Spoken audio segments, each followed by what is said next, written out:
Fala galera, aqui quem tá falando aqui é o Gabriel Game 109, galera. Dessa vez, galera, tô trazendo mais um vídeo para vocês.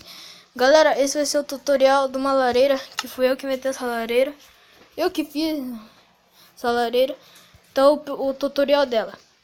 Primeiro você vai precisar de tijolo, rocha do Nether, isqueiro e painel de vidro, só. Primeiro você pega os tijolos aqui, ó. Põe uma fileira aqui. Segunda fileira com 4.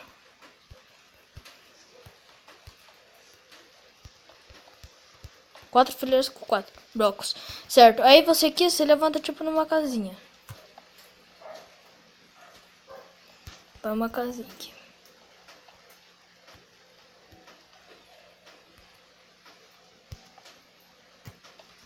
Certo. Já tá feita a casinha. Aqui você sobe para fecha aqui atrás. Fecha aqui atrás. Certo.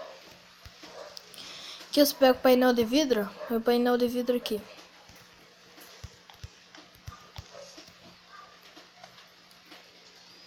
Aqui você pode fazer isso.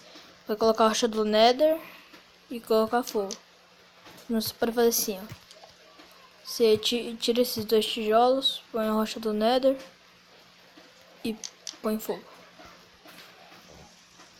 Então foi isso, galera. Se gostou, deixe seu like, se inscreva no canal, dá uma força aí, me ajuda aí. E fui! Falou, galerinha!